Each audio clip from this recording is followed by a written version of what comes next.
বিষয় শেয়ার করি, আমি কখনো এটা বলিনি কোথাও। এটা শুধু আপনাদেরকে উজ্জীবিত করার জন্য বলছি, নিজের আমিত্ব প্রকাশ করার জন্য বলছি, শুধু আপনাদেরকে সবর করানোর বিষয়টা বোঝানোর জন্য বলছি। যেদিন আমার বিয়ে হয়েছে সেই রাতে আমি দাওয়াতি সফরে গিয়েছি, এর সাক্ষী শুধু আল্লাহ আর আমার স্ত্রী। যেদিন আমার বিয়ে হয়েছে ওই রাতে আমি স্ত্রীকে বাসায় পাঠিয়ে দিয়েছি, তার পরিবার সহ, তার পরিবারের সদস্য আমার সাথে আছে, ছোট ভাই। আমি দাওয়াতি সফরে গিয়েছি আর আমার স্ত্রী বাসায় গিয়েছে একা তার পরিবারের সাথে। তো দিনের প্রতি মহব্বত থাকাটা খুব জরুরি। আমরা যে সফর করছি, সময় দিচ্ছি, শ্রম দিচ্ছি, অর্থ দিচ্ছি, মেধা দিচ্ছি, কার জন্য ভাই? কার সন্তুষ্টির জন্য? যদি আমরা সফর করতে পারি আল্লাহ নেকি দিবেন ইনশাআল্লাহ। সফর করতে না পারি, শিকায়াত করি, তাহলে আল্লাহ পাক নেকি কমিয়ে দিবেন। আমরা কি চাই? আল্লাহ সন্তুষ্টি না অন্য কিছু? আল্লাহ সন্তুষ্টি। অনলাইন একটা অপশন যেখানে আপনি বিশুদ্ধ বিষয়গুলো প্রচার করতে পারেন। এটা ঝগড়া করার প্ল্যাটফর্ম নয়, এটা কাউকে বিতর্কিত করার প্ল্যাটফর্ম নয়, এটা কারো প্রতি বিদ্বেষ সারার প্ল্যাটফর্ম নয়, এটা মনের দুঃখ প্রকাশের প্ল্যাটফর্ম নয়, এটা একটা মাধ্যম। মনে করছেন যে অনেক প্রচার প্রসার হচ্ছে, কল্যাণের চেয়ে অকল্যাণ অনেক বেশি আছে, সময় হলেই বুঝতে পারবেন। কল্যাণের চাইতে এখানে যে অকল্যাণ বেশি আছে এটা সময় হলে বুঝতে পারবেন ইনশাআল্লাহ। আমি অপেক্ষা করছি সময়ের জন্য, আমি সময়ের অপেক্ষা করতে বলছি, সময়টা হোক তখন বুঝতে পারবেন ইনশাআল্লাহ এগুলোর মধ্যে কল্যাণের চাইতে অকল্যাণটা বেশি ছিল। এগুলো নিয়ন্ত্রণ মুসলিমদের হাতে নেই, এটা টোটাল নিয়ন্ত্রণ বাইরে। এবং এখানে কনস্ট্রাকটিভ কিছু পাবেন না আপনি, কনস্ট্রাকটিভ কিছু না। একটা ছেলে দিনের জ্ঞান অর্জন করতে যাবে, সে ইউটিউবে ঢুকবে, ওই বিষয়ে লেকচার শুনতে যাবে, যখনই সার্চ দিবে সে দেখবে ওই বিষয়ে এক আলেম যা বলেছেন তার বিপক্ষে আরেকজন কি বলেছেন এটা চলে আসবে, এর মধ্যে তমুক যা বললেন তমুকের বিরুদ্ধে এটা চলে আসবে। ও একদিন একটা বিষয় পড়বে, আরেকদিন একটা লেকচার শুনবে, আরেকদিন আরেকটা বই পড়বে, আরেকদিন আরেকটা লেকচার শুনবে। ও বিক্ষিপ্তভাবে ইসলাম চর্চা করবে, ওর মধ্যে কোনো কনস্ট্রাকটিভ ইসলামিক আইডিওলজি ইনস্টল করা যাবে না। আমরা কি স্কুল লাইফে এভাবে পড়াশোনা করেছি? কলেজে এভাবে পড়াশোনা করেছি? মাদ্রাসায় কি এভাবে এলোমেলো পড়াশোনা করেছি? শুরুটা হয় একটা লেভেল থেকে, লেভেল 1, লেভেল 2, লেভেল 3, লেভেল 4, আস্তে আস্তে আস্তে আস্তে মানুষ একটা লেভেলে যায়। আর আপনি যখন অনলাইন সেকশনকে এই অর্জনের একমাত্র মাধ্যম বানিয়েছেন তখন আপনার মস্তিষ্ক বিক্ষিপ্ত হয়ে গেছে। আপনি আমার কথা বুঝতে পারছেন? হয়তো বুঝতে পারছেন না। যখন আপনি অনলাইনটাকে দিনের জ্ঞান শেখার একমাত্র মাধ্যম বানিয়েছেন তখন আপনার মস্তিষ্কটা বিক্ষিপ্ত হয়ে গেছে এবং আপনি এখানে গঠনমূলক বিষয় যেটা সমালোচনা বেশি দেখেছেন। এবং এমনও কিছু কুরুচিপূর্ণ বিষয় আছে এখানে যেটা দেখলে মানুষের ইসলাম সম্পর্কে বিরূপ ধারণা সৃষ্টি হয়। সময় হোক বুঝবেন। আর যারা এগুলোর প্রভাবে যাদের উপরে জুলুম আর নির্যাতন এসেছে তারা জানে যে ভিতরের বিষয়গুলো কি। যখন সময় আসবে বুঝবেন এগুলোর কল্যাণের চেয়ে অকল্যাণ অনেক বেশি আছে।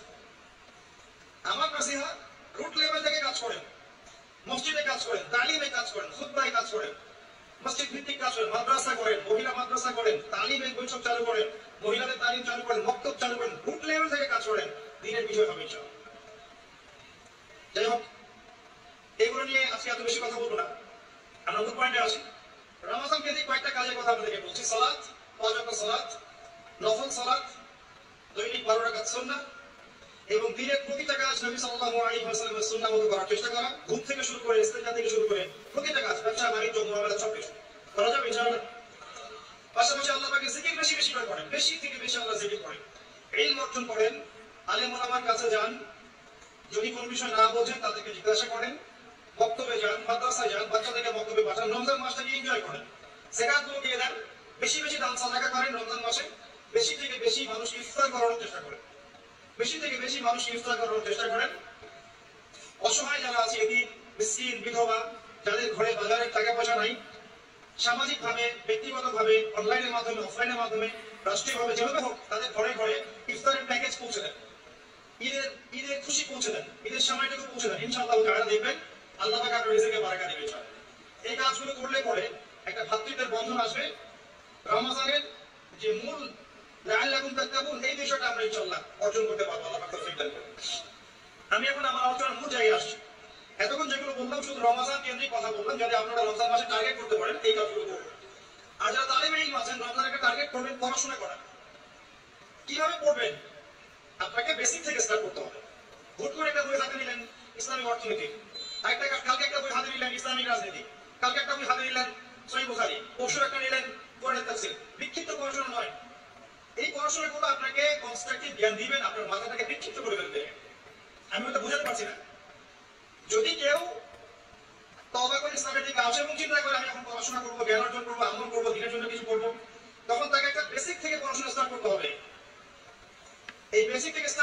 সবচেয়ে ভালো মাদ্রাসার বাচ্চারা, মাদ্রাসার সাথে সম্পৃক্ত যারা তারা সৌভাগ্যবান।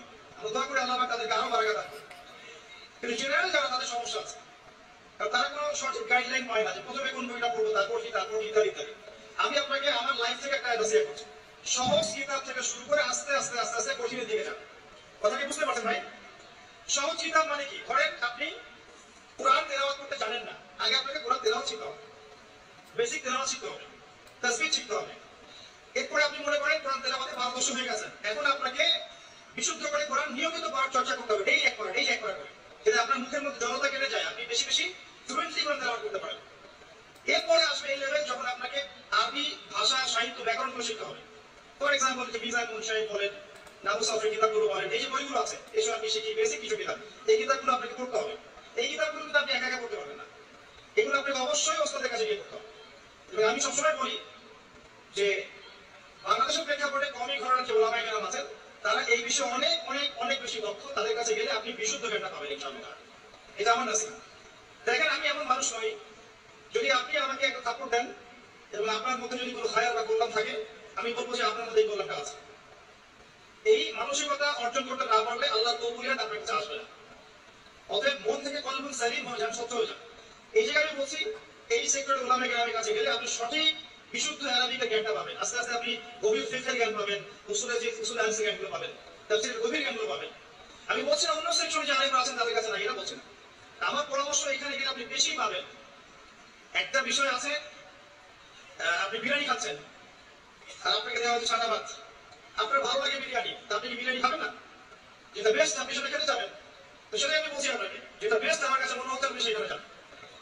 আমার পরামর্শ, আপনি চাইলে মানতেও পারেন, না চাইলে না মানতে, এটা আপনার ইখতিয়ার, আমি ওটাকে জোর জবরদস্তি করতে পারবো না। এরপরে আপনাকে আসতে হবে সহজ হাদিসের কিতাবগুলো এবং সহজ ফিকহের বইগুলো, যেমন ফিকহুল মুয়াসসার, এই বইটা পড়তে পারবেন। আস্তে আস্তে আপনি বড় ফিকহের বইয়ের দিকে যাবেন, ওস্তাদের সহবতে হেদায়েতগুলোতে পড়ে যাবেন। প্রথমে গিয়ে সহিহ বুখারী হাতে নিবেন না, আপনাকে প্রথমে হাদিসে আরবাঈন, বুলুগুল মারাম মিন আদিল্লাতিল আহকাম, ফাইজুল কালাম বলেন, তারপরে আপনার মিশকাতুল মাসাবিহ বলেন, আস্তে আস্তে গ্র্যাজুয়ালি আপনি আবু দাউদ, তিরমিজি, নাসাঈ এদিকে যাবেন। আগে বড় কিতাবে যাবেন না। আর বুখারী মুসলিম তো আগে হাতে নেওয়ার প্রশ্ন ওঠে না। যারা শুরুতে এগুলো হাতে নিয়ে ফেলবে তারা কিন্তু বিভ্রান্ত হয়ে যাবে। বিভ্রান্ত হয়ে যাওয়ার সম্ভাবনা অনেক বেশি, কারণ আপনি যদি একবারে মেডিকেল সায়েন্সের একটা বই হাতে নেন, আপনি ইংরেজি রিডিং পড়া শিখেছেন, ইংরেজি জাস্ট রিডিং করতে পারেন, এখন আপনি মেডিকেল সায়েন্সের একটা বই হাতে নিয়েছেন, আপনি কি আদৌ এর গভীরতা বুঝতে পারবেন? কথা কি বুঝতে পারছেন? আবার এই কথাগুলো খুব ইম্পর্টেন্ট কথা, কিন্তু ওয়াজ মাহফিলে সচরাচর কথা হয় না।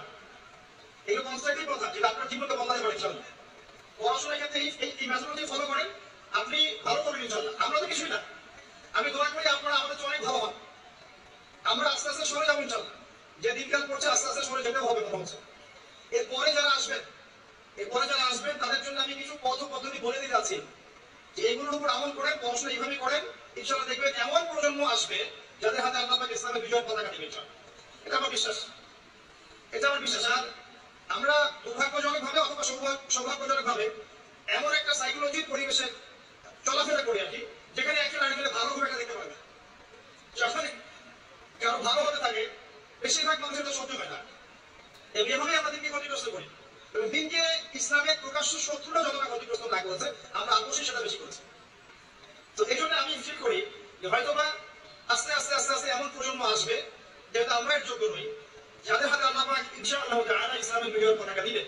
কিন্তু আপনাদের যে উদ্দেশ্য বলছি যে আমরা তো কিছু করতে পারছি না, আপনারা এগুলো পড়াশোনা করেন, এভাবে আসেন, আস্তে আস্তে সহজ থেকে কঠিন পয়েন্ট দিকে যান। হাদিসের ক্ষেত্রেও, তাফসীরের ক্ষেত্রেও, ফিকহের ক্ষেত্রেও, এবং আলেম ওলামাদের কাছে গিয়ে পড়ে থাকবেন। যেটা বুঝবেন না অনুময় বিনতি করে বোঝার চেষ্টা করবেন। তারা যদি বুঝাতে সময় না পায়, ব্যস্ত থাকে, বিজি থাকে, আপনি লেগেই থাকবেন, ইনশাআল্লাহ দেখবেন আল্লাহ আপনাকে জ্ঞান দিবেন ইনশাআল্লাহ। এগুলো টিপস। এরপর আরো বলবো, শুধু এই ইসলামিক সাবজেক্টগুলো পড়লেই সবকিছু হবে না, এই কথাটা বোঝার চেষ্টা করেন। শুধু ইসলামিক সাবজেক্টগুলো পড়লেই সব হবে না, এর সাথে আপনাকে চলমান বিশ্বের জন্য উপযোগী অনেক সাবজেক্ট পড়তে হবে। ফর এক্সাম্পল, আপনার ইংরেজি জ্ঞান লাগবে, এটা লাগবে আপনার ইতিহাসের জ্ঞান লাগবে, অর্থনীতির জ্ঞানটা আপনার লাগবে, ইসলামের ইতিহাসের জ্ঞান লাগবে, নবী সাল্লাল্লাহু আলাইহি ওয়াসাল্লামের সিরাতের জ্ঞান লাগবে, সাহাবীদের জীবনের জ্ঞান লাগবে, ফিকহের জ্ঞান লাগবে, আপনার তাফসীরের জ্ঞান লাগবে, উসুলে হাদিসের জ্ঞান লাগবে, উসুলে তাফসীরের জ্ঞান লাগবে, উসুলে ফিকহের জ্ঞান লাগবে। এর পাশাপাশি আমি বলবো জিওপলিটিক্স, ভূরাজনৈতিক প্রেক্ষাপটের জ্ঞান লাগবে, পলিটিক্যাল সায়েন্সের জ্ঞান লাগবে। সবগুলো জ্ঞান যখন একসাথে হবে, আর এগুলো একদিনে হবে না, আস্তে আস্তে হবে ইনশাআল্লাহ। এই ট্র্যাকে চলতে চলতে মৃত্যু হয়ে গেলে হয়ে যাক, মৃত্যু হয়ে গেলে হয়ে যাক, আপনার 10 বছর 20 বছর 30 বছর সময় লাগছে, লাগুক না, সমস্যা কি? সারাটা জীবন লাগিয়ে দেন। এই সাবজেক্টগুলো একসাথে যখন আপনি পড়বেন, আস্তে আস্তে আপনি যখন এই সবগুলো বিষয় জ্ঞান অর্জন করতে পারবেন, তখন কি আপনি ফিল করবেন যে আপনি যা দেখছেন সবাই তা দেখতে পাচ্ছেন না, আপনি যা শুনছেন সবাই সেটা শুনতে পাচ্ছে না, আপনি যে উপলব্ধি করছেন সবাই সেটা উপলব্ধি করতে পারছে না, এবং আপনি আল্লাহর নূর দিয়ে দেখছেন। এই জায়গায় একটা কথা, শুধুমাত্র এই সাবজেক্টগুলো পড়লেই সব হবে। আরো একটা বিষয় দরকার, সেটা হলো মনের মধ্যে কোনো হিংসা রাখা যাবে না, মনটা ফ্রেশ পবিত্র রাখতে হবে। হিংসা, বিদ্বেষ, রিয়া, অহংকার, গীবত, কপট এগুলো ঊর্ধ্বে থাকতে হবে। আপনাকে এগুলো ঊর্ধ্বে থাকতে হবে।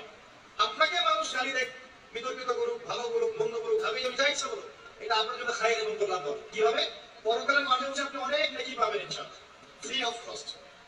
Free of cost. যারা এগুলো করবে বা করছে আপনার এগেইনস্টে, আপনি কিয়ামতের মাঠে উঠে দেখবেন লাখ লাখ কোটি কোটি নেকি আপনার আমলনামায় শেয়ারের মাধ্যমে শেয়ার হচ্ছে। কিভাবে? কারণ তারা আপনাকে বিতর্কিত করেছে, মিথ্যা বলেছে, অপবাদ দিয়েছে, গীবত করেছে, গালি দিয়েছে, কিন্তু আপনি এর যোগ্য ছিলেন না, আপনি মাসলুম ছিলেন। অতএব আল্লাহ পাক আপনাকে সাজা দিবেন, এটা আপনার জন্য খায়ের কল্যাণ করা। ওই জন্য এগুলো উঠতে থাকতে হবে আপনাকে। উঠতে থেকে বেশি বেশি আল্লাহর জিকির, তাজকিয়া, আল্লাহর কাছে কান্নাকাটি করা, দোয়া করা, ভিক্ষা চাওয়া, আল্লাহ আমাকে ইলম দাও, আল্লাহ আমাকে ইলম অনুযায়ী আমল দাও, আল্লাহ আমাকে তোমার নূর দাও, যাতে করে আমি তোমার নূর দিয়ে দেখতে পারি। ইনশাআল্লাহ তখন আপনার কলবের মধ্যে আত্মশুদ্ধি আসবে ইনশাআল্লাহ তাআলা। তখন দেখবেন এইরকম আলোর প্রদীপ বলা যদি হাজার হাজার মানুষ তৈরি হয়, প্রত্যেকটা ঘরে ঘরে একটা করে, তখন একটা সমাজকে আপনি পাবেন, সেই সমাজে হাদিস ইসলামের বিজয়ের কথা বলবেন। আমাদের মূল সমস্যা হচ্ছে আত্মশুদ্ধি এবং অজ্ঞতা। আসেন ভাই, বিরক্ত হচ্ছেন? কিছু বেশি কথা বললাম, এই কথাগুলো সবগুলো যে আমাকে সবাই শিখিয়ে গেছে এমন নয়। কিছু কিছু বিষয় আমি নিজে অভিজ্ঞতা থেকে শিখেছি, চলতে ফিরতে শিখেছি, মানুষের সাথে মিশতে গিয়ে শিখেছি। যে কথাগুলো বললাম, এটা যদি আপনি আমল করতে পারেন, আপনার সন্তানকে শেখাতে পারেন, আমি খুবই আশাবাদী পরবর্তী প্রজন্মকে নিয়ে তারা ইনশাআল্লাহ আল্লাহর জমিনে দেখবেন আল্লাহ দিন প্রতিষ্ঠা করবে ইনশাআল্লাহ। আমরা হয়তো কিছু পারছি না, আমরা সব যোগ্যও নই। যখন আমরা যোগ্য হব না এবং পারবো না এবং দায়িত্ব অবহেলা করবো, আল্লাহ পাকের সুন্নাহ হচ্ছে ইস্তাগফির কওমের বাইরে, আল্লাহ পাক অন্য কওমকে এই জায়গায় নিয়ে আসবেন, সুম্মা লা ইয়াকুনু আমসালাকুম, তারা তোমাদের মতো হবে।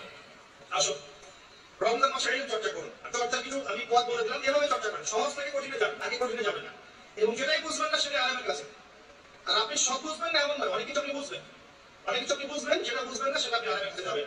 আর যে বিষয়গুলো নিয়ে উম্মার মাঝে ইখতিলাফ আছে, যে বিষয়গুলো নিয়ে উম্মার মধ্যে ইখতিলাফ আছে, আপনার কাদা ছোড়াছড়ি আছে, দলাদলি আছে, ইত্যাদি ইত্যাদি, একে অপরের সমালোচনা করতে ব্যস্ত হয়ে আছে, এইগুলো আপনি টেকনিক্যালি এড়িয়ে চলেন। উম্মার এই ক্রান্তিকালে এগুলো নিয়ে সময় নষ্ট করার দরকার নেই। আপনি মূল বিষয়গুলো নিয়ে ফোকাস করে এগিয়ে যান ইনশাআল্লাহ। মূল বিষয় কি? সালাত, মূল বিষয় যাকাত, সাওম, হজ, উমরা, আমর বিল মারুফ, নাহি আনিল মুনকার। মূল বিষয় হচ্ছে আল্লাহর জমিন, আল্লাহর দ্বীন, তাওহীদ, সুন্নাহ, আপনার বিদআত, শিরক, এগুলো মূল বিষয়। হালাল হারাম, রিবা, এগুলো মূল বিষয়। মূল বিষয়গুলো নিয়ে এগিয়ে যান ইনশাআল্লাহ, দেখবেন বাকি বিষয়গুলো আল্লাহ পাক ঠিক করে দিবেন ইনশাআল্লাহ। আল্লাহ পাক আমাদের সবাইকে কনস্ট্রাকটিভ জ্ঞান অর্জন করার তৌফিক দান করুন, আমিন। প্রিয় ভাইরা, এখানে আমি আসি যে রমজানটাকে কোরআনময় করবেন কিভাবে। রমজানে এই আমলগুলো করবেন, আল্লাহ পাক তৌফিক দান করুন আমাকে আপনাদের সবাইকে। একটা বিষয়ের দিকে ফোকাস করব আমি এখন, সেটা হচ্ছে কোরআন কেন্দ্রিক রমাদান। এখন একটা আয়াত আমি শোনাচ্ছি আপনাদের সামনে। আল্লাহ রাব্বুল আলামিন সূরা বাকারার মধ্যে বলেছেন, শাহরু রমাদান আল্লাযী উনজিলা ফীহিল কুরআন হুদাল লিন-নাস ওয়া বায়িনাতিন মিনাল হুদা ওয়াল ফুরকান। আল্লাহ রাব্বুল আলামিন বলেন রমাদান সেই মাস, রমাদান সেই মাস যেই মাসে আমি কোরআন নাযিল করেছি। বলেন সুবহানাল্লাহ। রমাদান সেই মাস যেই মাসে আমি কোরআন নাযিল করেছি। কি জন্য নাযিল করেছি? হুদাল লিন-নাস, যাতে করে এই কোরআন মানব জাতিকে পথ দেখায়। হুদাল লিন-নাস শুধু মুসলিমদের জন্য নয়, বরং হুদাল লিন-নাস পুরো মানব জাতির জন্য কোরআন হচ্ছে হেদায়েত। ওয়া বায়িনাতিন মিনাল হুদা, এটা হচ্ছে স্পষ্ট একটা দলিল, একটা প্রমাণ। ওয়াল ফুরকান, সত্য মিথ্যার চূড়ান্ত মানদণ্ড। আল্লাহ পাক এই কিতাব সম্পর্কে আরো বলেছেন, যালিকাল কিতাব লা রাইবা ফি, এটা এমন একটা কিতাব যে কিতাবে কোনো সন্দেহ নেই। আরো বলেছেন, ওয়া ইন কুনতুম ফি রাইবিন মিম্মা নাযালনা আলা আবদিনা ফাতু বিসূরাতিন মিন মিথলি, যদি কোনো সন্দেহ থেকে থাকে কোরআন সম্পর্কে, একটা সূরা রচনা করে দেখাও, একটা সূরা এনে দেখাও। ওয়া শুহাদাকুম মিন দুনিল্লাহি ইন কুনতুম সাদিকিন, তোমাদের সমস্ত সাক্ষীদেরকে ডেকে নিয়ে আসো, সহযোগিতা নাও, তারপরে একটা সূরা রচনা করে দেখাও। ওয়া ইল্লাম তাফআলু, যদি করতে না পারো, ওয়া লান তাফআলু, কোশ্চেনখানে পারবেও না, তাহলে ফাত্তাকুন নার আল্লাতী ওয়াকুদুহা আন-নাস ওয়াল হিজারা, তাহলে সেই আগুনকে ভয় করো যে আগুনের ইন্ধন হবে মানুষ আর পাথর। আল্লাহ পাক এখানে একটা বিষয় দিকে ফোকাস করছেন। কোরআন আল্লাহ পাক রমাদান মাসে নাযিল করেছেন, যে ভয়ে কোনো সন্দেহ নাই, যেটা স্পষ্ট প্রমাণ, যেটা বায়িনাত, যেটা হুদান এবং যেটা হচ্ছে ফুরকান, ন্যায় অন্যায়, সত্য মিথ্যা, হক বাতিলের চূড়ান্ত মানদণ্ড আল্লাহর ওহী আল কোরআন আল্লাহ পাক রমাদান মাসে নাযিল করেছেন। অন্য সূরা আল্লাহ বলেছেন, ইন্না আনজালনাহু ফি লাইলাতিল কদর, আমি কদরের রাতে সূরা, আমি কদরের রাতে কোরআন নাযিল করেছি। আর কদরের রাত কি? শবে বরাতে নাকি রমাদান মাসের শেষ দশকে? রমাদান মাসের শেষ দশকের বিজোড় রাত 21, 23, 25, 27, 29 এর মধ্যে একটা রাত হচ্ছে লাইলাতুল কদর। আল্লাহ তাআলা বলেন কদরের রাতে আমি কোরআন নাযিল করেছি এবং কোরআনের সমস্ত বিষয়ের সমাধান নাযিল করেছি। কোথায় আছে? সূরা নাহল 15 নম্বর আয়াত। আল্লাহ বলেন ওয়ানাযালনা আলাইকা কিতাবান তিবয়ানান লিকুল্লি শাই। আমি আমার একটা কিতাব নাযিল করেছি হে নবী তোমার উপরে সাল্লাল্লাহু আলাইহি ওয়াসাল্লাম, যে কিতাবটা তিবয়ানান লিকুল্লি শাই, প্রত্যেকটা বিষয়ের ব্যাখ্যা। কোরআন প্রতিটা বিষয়েরই ব্যাখ্যা। ওয়া হুদান এবং হিদায়াত ওয়া রাহমাতান এবং দয়া ওয়া বুশরা লিল মুসলিমিন, মুসলিমদের জন্য সুসংবাদ। সূরা কাহফে আল্লাহ বলেছেন ওয়ালাকাদ সাররাফনা ফি হাযাল কুরআন লিন-নাস মিন কুল্লি মাসাল। আমি মানব জাতির জন্য কোরআনের প্রত্যেকটা বিষয় ব্যাখ্যা করেছি, প্রতিটা বিষয়। ওয়া কানা আল-ইনসান আকসারা শাইইন জাদালা, কিন্তু মানুষ বেশিরভাগ বিষয়ে বিতর্ক করতে পছন্দ করে। সূরা বনী ইসরাঈলের মধ্যে একই আয়াত আছে। এখন কথা হচ্ছে আল্লাহ পাক কোরআন নাযিল করেছেন রমজান মাসে লাইলাতুল কদরে। আমরা যে রমজান মাসকে এই আমলের মৌসুম হিসেবে নিয়েছি, এত মহিমান্বিত আল্লাহ পাক করেছেন, এর পিছনে একটা মাত্র মূল কারণ, রমাদানকে মহিমান্বিত করার একটা মূল কারণ, সেটা হচ্ছে রমজান মাসে কোরআন নাযিল করা হয়েছে। কদরের রাতে যখন আইয়ামে জাহিলিয়াতে আমাদের সুদ ছিল, শিরক ছিল, জিনা ছিল, ব্যভিচার ছিল, পাপাচার ছিল, আপনার গোত্র হানাহানি ছিল, নারীর অবমাননা ছিল, মাদক ছিল, এরকম একটা সমাজের মধ্যে আল্লাহ পাক কোরআন নাযিল করেছে। আর মাত্র 23 বছর পরে গিয়ে আপনি দেখেন, 23 বছর পরে গিয়ে আরবে কোনো শিরক নাই, কোনো রিবা নাই, কোনো সুদ নাই, কোনো মাদক নাই, কোনো নারীর অবমাননা নাই, কোনো জেনা নাই, কিছুই নাই, গোত্রীয় হানাহানি নাই।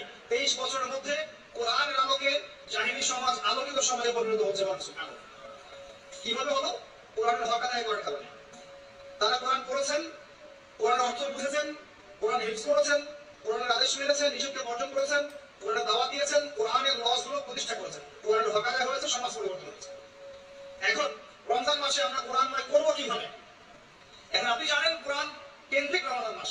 রমাদান মাস কেন মর্যাদা বর্ণিত? এক কথায় উত্তর হচ্ছে এই মাসে কোরআন নাযিল করা হয়েছে। এখন এজ এ মুসলিম আমার কি দায়িত্ব? আমি কোরআনের সাথে কি আচরণ করব? আমি কিভাবে কোরআনময় রমাদান বানাবো? প্র্যাকটিক্যাল কিছু কথা বলছি, শুনেন। কয়েক শ্রেণীর মানুষ আছে। এক শ্রেণীর মানুষ যারা কোরআন আদৌ পড়তে জানে না। আছে না এমন মানুষ? হাত উঁচু করেন, কোরআন স্ত্রী কারা কারা কোরআন একদমই পড়তে জানে না। আছে না কিছু মানুষ কোরআন তিলাওয়াত করতে জানে না।